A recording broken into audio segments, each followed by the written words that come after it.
it's in communication and communicating with others. There's a guideline that I use with couples that, oftentimes when a couple comes in, they're having difficulty in dealing with conflict because the conflict leads to more conflict as opposed to the conflict leading to resolution and healing. So it's almost like a fork in the road. And it's not just for couples, it's for any relationship.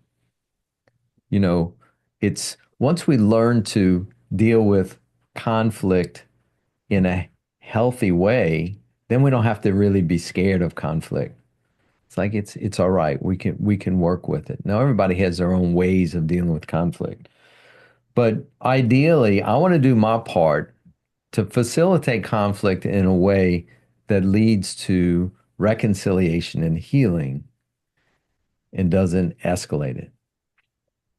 Now, in general, in conflict, the natural response is to get nervous or to get afraid or to have some anxiety about it.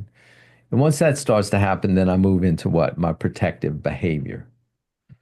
And so that might manifest in a variety of different ways. If each one of us had to say how we deal with conflict when we're afraid, really afraid, it'll probably look a little bit different for each one of us. And so it might either be a withdrawal or it might be an aggressive attacking or a freezing or somewhere in between. But we want to look at a simple formula for dealing with conflict in the healthiest of ways. In John's gospel, it talks about in the beginning about the word, talking about Jesus, and it says that he was full of what? Grace and full of truth. Full of grace and full of truth. Those are the two words I want you to key on or write down is grace and truth. That not only was a description of Jesus, but it's a description of the ideal approach to communicating, especially in conflict. And the order is very important. I was taught this in a different way from Ed Savoso. He talks about this.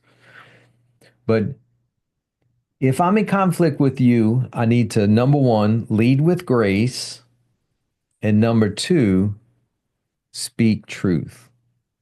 So, what is grace? Grace is to have an unconditional acceptance of another where they are right now. It's basically a level of acceptance that is embracing. It's embracing acceptance. Now, don't misunderstand. It's not just accepting any type of behavior, but it's just an accepting and an understanding. And grace can be defined as I treat the other person with dignity and respect, regardless of how they're treating me. I'm going to do the best that I can to treat the other with dignity and respect. So if someone is cursing me out and you're there, and I say, I really don't appreciate how you're talking to me, but I'm treating the other person with dignity and respect while they're cursing me out.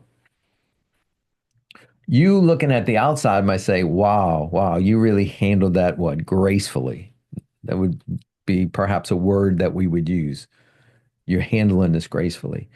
It's important to do that. Now, grace needs to be followed by truth because grace without truth is enabling. We know that with kids, if I'm parenting my son Moses and he's being disrespectful to my wife, okay, I can be graceful about understanding why he's upset and why he's being disrespectful and this and that. But if I don't follow up with truth, I'm creating what? A little monster. So it could look like, son, I understand you're upset with your mom, and it's absolutely not okay for you to talk to her like that. It's disrespectful and it's not going to be acceptable here. So I need to follow up with truth because if I don't, I'm enabling the behavior.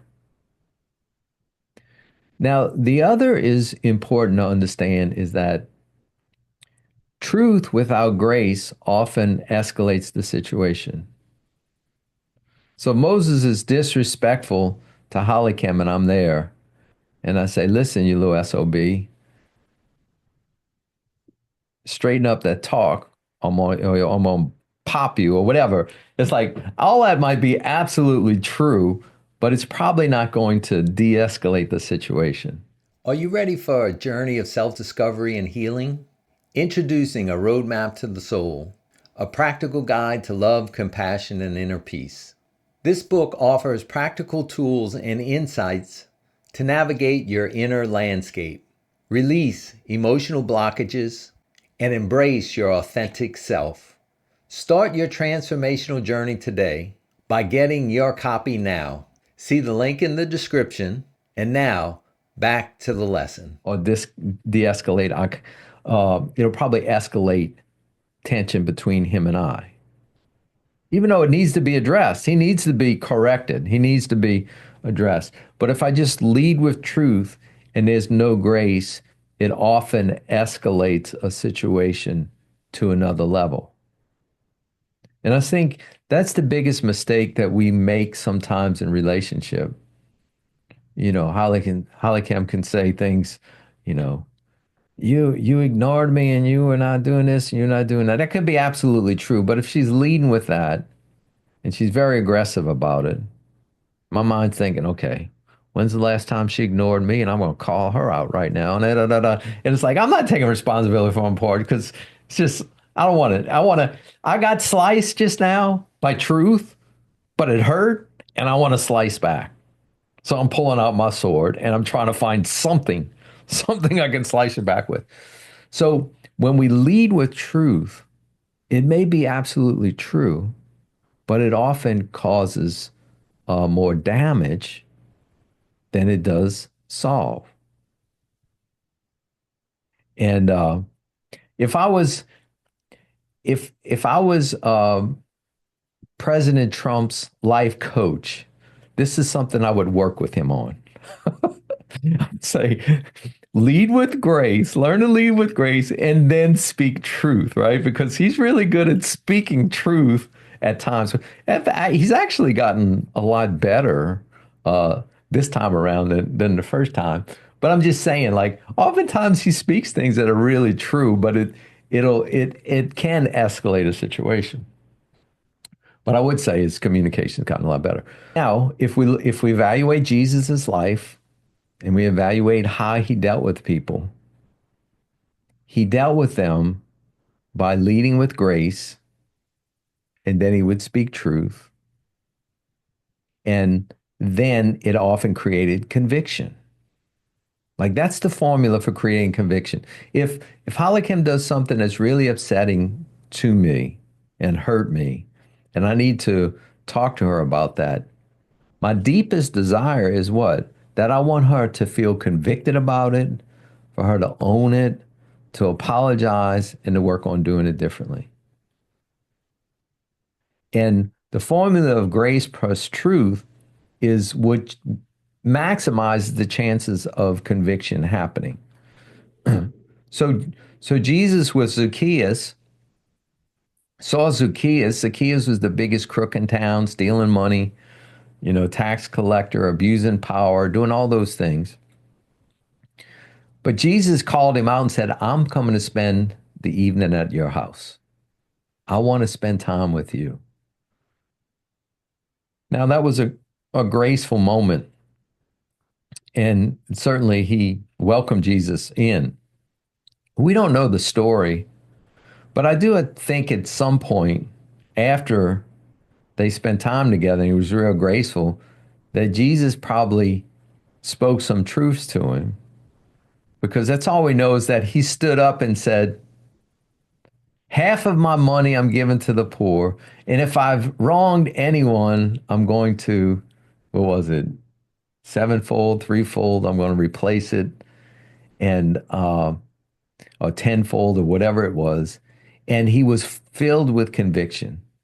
But in my own mind, I play out a scene. I had no idea what went on, but my scene would have been he was gracefully accepted by the Lord and felt so dignified that when Jesus started speaking truth to him, it immediately caused what? Conviction. Conviction.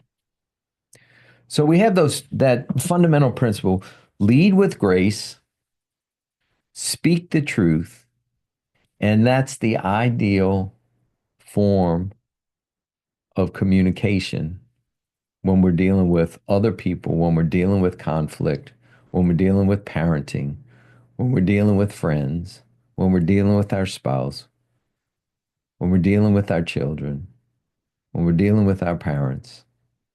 We do those two things, and that maximizes the chances of getting the best result. Does it guarantee the best result? No, no.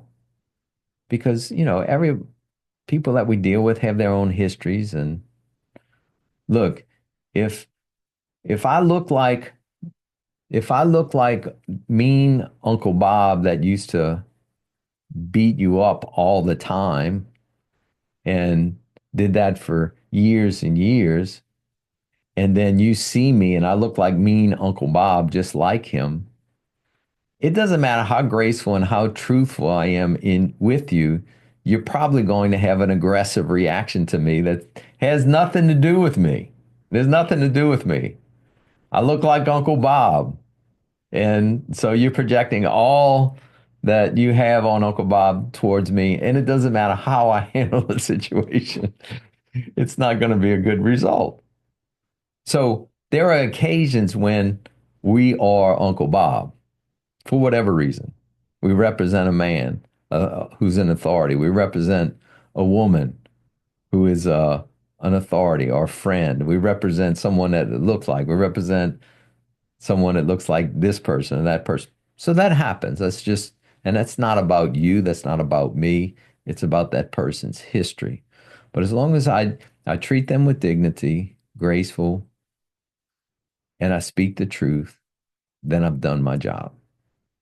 I've done my job. I want you to think about,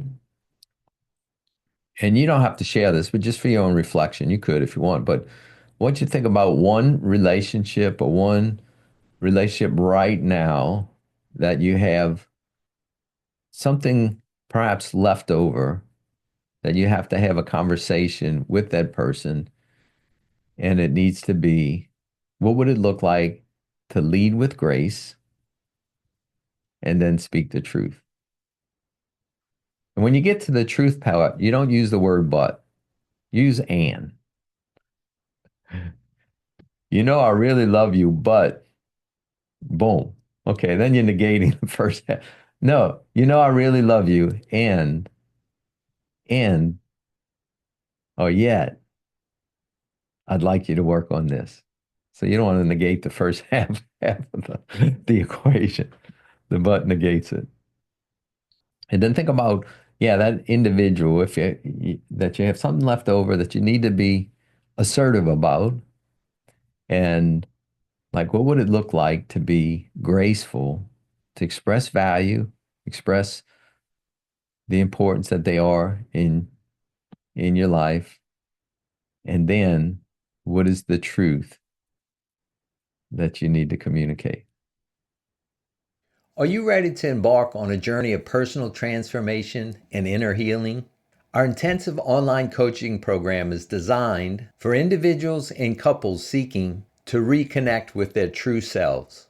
Dive into our lessons, activations, live coaching calls, and educational readings tailored to uncover limiting beliefs, healing emotional wounds, and to cultivate a life filled with authenticity. Transform yourself, transform your relationships.